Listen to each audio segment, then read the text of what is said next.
दिए गए पदार्थ की किसी एल लंबाई तथा ए मोटाई के तार का प्रतिरोध 4 ओम है।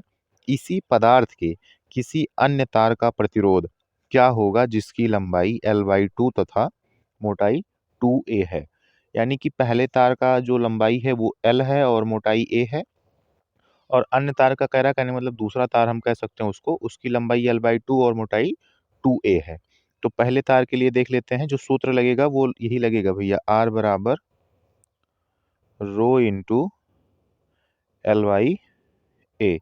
यहाँ पे जो रो है वो स्थिरांक है, L आपकी लंबाई है और a जो है क्षेत्रफल है, यहाँ पे जैसा कि हमने लिखा हुआ है।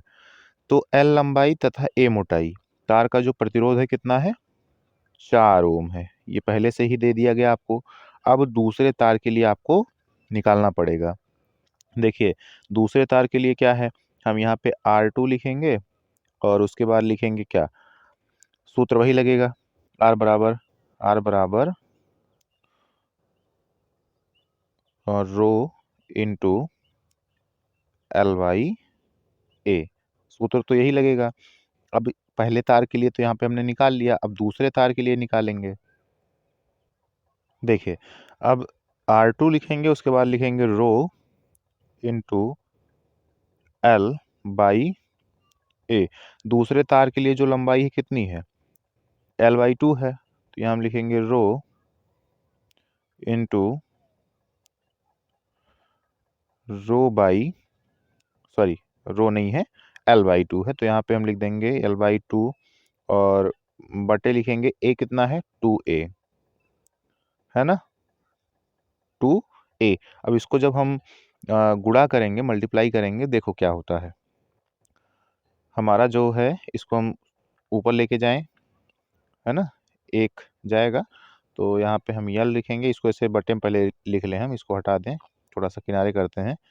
L/2 इंटू 2a है, उसके नीचे अगर कुछ भी नहीं है तो एक रख सकते हैं, तो 1 बटा हो जाएगा 2a। तो ये हमारा हो जाएगा क्या, L हो जाएगा बटा 4a, और साथ में ये रो भी रहेगा यहाँ पे, है ना, साथ में ये रो भी रहेगा। समझ में आया। अब देखिए, अब हम इसको थोड़ा सा 1/4 को निकालते हैं। यहाँ पे हम इसको हटा दें पूरा, फिर से लिखते हैं R2 बराबर रो इंटू L अपान 4a, यही तो है। अब इसमें से हम 1/4 बाहर निकालेंगे अगर, तो 1/4 बाहर निकलेगा, तो ये हो जाएगा रो इंटू L/a, और इसके स्थान पे आपको क्या दिख रहा है, 4 ओम दिख रहा है, या फिर हम यहाँ पे R1 भी रख सकते हैं। तो यहाँ पे सीधा हम इसके स्थान पे क्या रखेंगे, 4 रखेंगे ओम। ठीक, इसको मिटाएं पहले हम,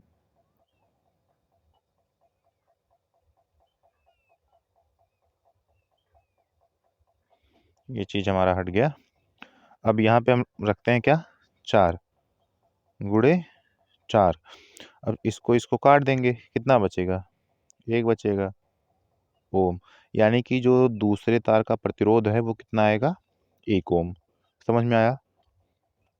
चलिए, अगर कुछ भी नहीं समझ में आएगा तो आप लोग कमेंट कर दीजिएगा, और अगर वीडियो भी अच्छी लगी तो शेयर और लाइक सब्सक्राइब जरूर करिएगा।